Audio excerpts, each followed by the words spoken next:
Kabupaten Gorontalo gemilang mandiri 2 kali lebih baik, bukan sekedar jargon, bukan pula ungkapan yang tak bermakna, melainkan menjadi spirit dan sumber motivasi untuk menggalang komitmen dan kerja keras bagi seluruh elemen di Kabupaten Gorontalo untuk meraih lompatan kemajuan 2 kali lebih baik dari periode sebelumnya. Masyarakat Gorontalo, khususnya di Kabupaten Gorontalo, patut bersyukur bahwa dalam 2 tahun pemerintahan Profesor Nelson Pomalingo dan Hendra Hemeto atau NDH mampu berkiprah memainkan peran penting dalam mewujudkan Kabupaten Gorontalo gemilang dan mandiri 2 kali lebih baik, sebagaimana yang menjadi target capaian tahun 2021-2025, yakni melipat gandakan produktivitas daerah dan mengurangi secara signifikan ketergantungan sumber pembiayaan dengan meningkatkan PAD secara tajam. Semangat itu dimanifestasikan melalui 8 isu strategis daerah, yakni pendidikan, kesehatan, lingkungan hidup, infrastruktur, kesenjangan ekonomi, kemiskinan, kemampuan fiskal, dan pembiayaan serta tata kelola pemerintahan. Targetnya adalah mewujudkan visi Gorontalo gemilang dan mandiri menuju masyarakat madani dengan indikator manusia tangguh dan produktif, tata kelola pemerintahan bersih, dinamis dan terpercaya, ketahanan ekonomi dan pertumbuhan yang berkualitas, meningkatkan infrastruktur wilayah, membuka konektivitas serta pembangunan berbasis kependudukan dan adaptasi perubahan iklim.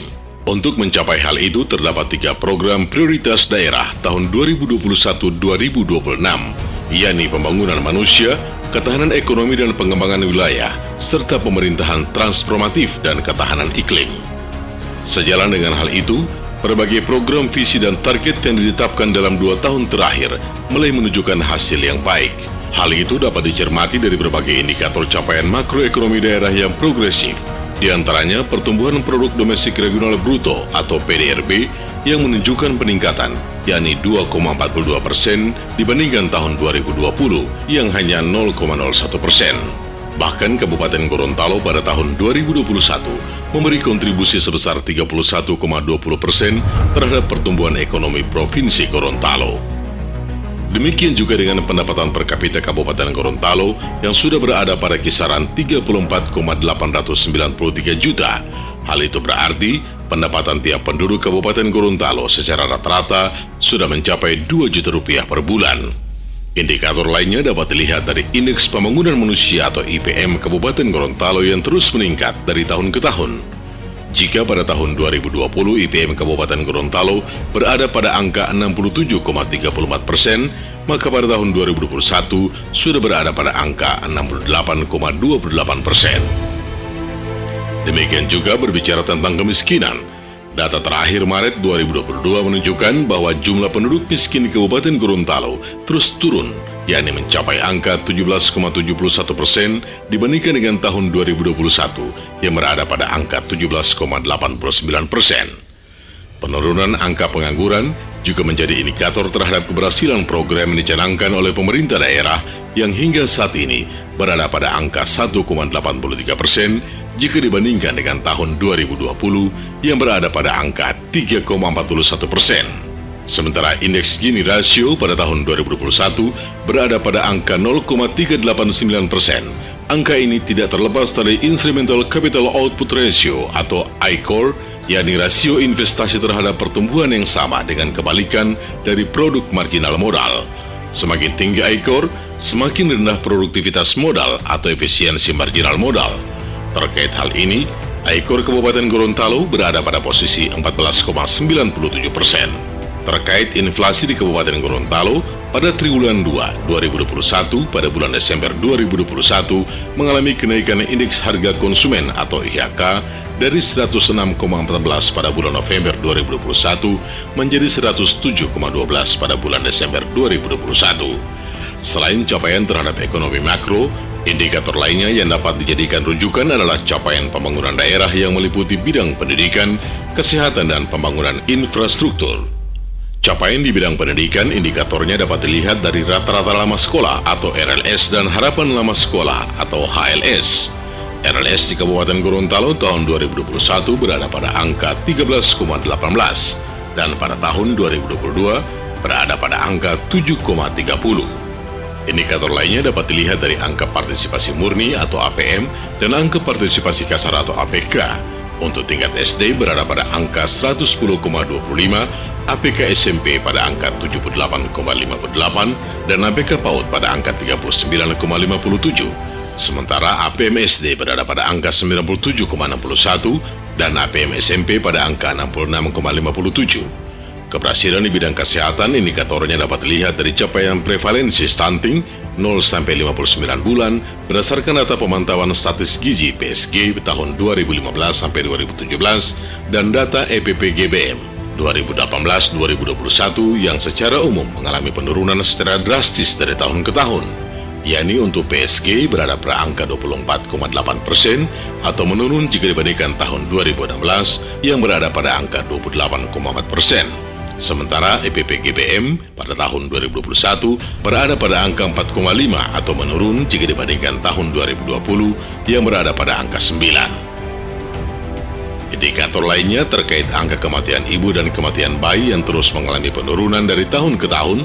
Hal itu dapat dilihat dari kasus kematian ibu hamil pada 2021 sebanyak 161, menurun jika dibandingkan tahun 2020 sebanyak 265.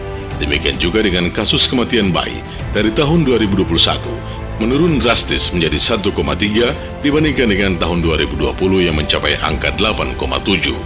Di bidang pembangunan infrastruktur, berbagai pembangunan yang menjadi skala prioritas diantaranya pembangunan jalan dan jembatan. Untuk pembangunan jalan, pemerintah Kabupaten Gorontalo berhasil membangun dan memperbaiki sepanjang 1.578,91 km jalan kabupaten. Sementara pembangunan drainase yang terbangun dan terpelihara sebanyak 4.809 km atau meningkat dibanding tahun 2020 sebanyak 1.962 km. Infrastruktur irigasi pada tahun 2021 berupa program rehabilitasi bendungan sebanyak 6 buah. Indikator lainnya dapat dilihat dari akses air minum dan sanitasi yang terus mengalami progres dari tahun ke tahun. Untuk akses air bersih misalnya, pada tahun 2021 mencapai angka 93,11, meningkat dibanding tahun 2020 yang berada pada angka 89,13. Sementara untuk sanitasi pada tahun 2021 mencapai angka 83,69, meningkat dibanding tahun 2020 yang berada pada angka 78,73%. Akses layanan air minum yang berhasil ditangani Dinas PUPR dan Pamsimas sebanyak 13.063 unit sambungan rumah dengan jangkauan layanan kepada 147.772 jiwa. Sementara yang ditangani PDAM sebanyak 24.899 unit sambungan rumah dengan cakupan layanan sebanyak 106.644 jiwa. Di bagian lain, realisasi program pembangunan rumah tahun 2021 pada tahun 2021 mencapai angka 1.055 unit atau total yang sudah direalisasikan oleh pemerintah Kabupaten Gorontalo dari tahun 2016 mencapai 11.131 unit. Masih terkait dengan program pembangunan infrastruktur, pemerintah Kabupaten Gorontalo juga merealisasikan pembangunan PSU program Kota Tanpa Kumuh atau Kotaku, melakukan penanggulangan risiko bencana yang setiap tahun terus diminimalisir. Hal itu ditandai dengan pembangunan infrastruktur penanggulangan bencana yang dilakukan secara terencana dengan tetap memperhatikan aspek skala prioritas. Sektor lainnya yang mendapat perhatian adalah pembangunan infrastruktur perhubungan darat, infrastruktur jalan usaha tani, dan pembangunan infrastruktur lainnya. Dampak positif dari berbagai program yang dicanangkan tersebut membawa hasil yang progresif. Indikatornya dapat dilihat dari peningkatan jumlah wirausahawan baru, peningkatan jumlah produksi padi, jumlah produksi jagung, meningkatnya indeks nilai tukar petani, nilai tukar nelayan, pertumbuhan populasi ruminansia, dan indikator lainnya. Dari berbagai kiprah yang terus digelontorkan tersebut, tidak saja berbuah capaian dan indikator yang menggembirakan, tapi juga mendapat apresiasi dari berbagai pihak. Selama tahun 2022 saja, pemerintah Kabupaten Gorontalo mendapatkan penghargaan sebanyak 42 piagam penghargaan dari pemerintah pusat, pemerintah provinsi, dan lembaga pemerintah lainnya. Sebagai daerah yang sedang membangun, satu hal yang menjadi catatan penting adalah semangat pemerintah Kabupaten Gorontalo yang tetap mengedepankan aspek pembangunan dengan 3 pilar, yakni agama, pendidikan, dan budaya sebagai manifestasi semangat membangun Kabupaten Gorontalo sebagai kiblat pembangunan di Provinsi Gorontalo. Profesor Nelson Pomalingo dan Hendra Hemeto menyampaikan terima kasih dan penghargaan yang setinggi-tingginya kepada seluruh aparatur pemerintah Kabupaten Gorontalo, tokoh-tokoh agama, tokoh masyarakat, tokoh adat, dan seluruh elemen masyarakat di Kabupaten Gorontalo yang telah berpartisipasi dalam proses pembangunan di Kabupaten Gorontalo dalam rangka mewujudkan Kabupaten Gorontalo gemilang dan mandiri menuju masyarakat madani.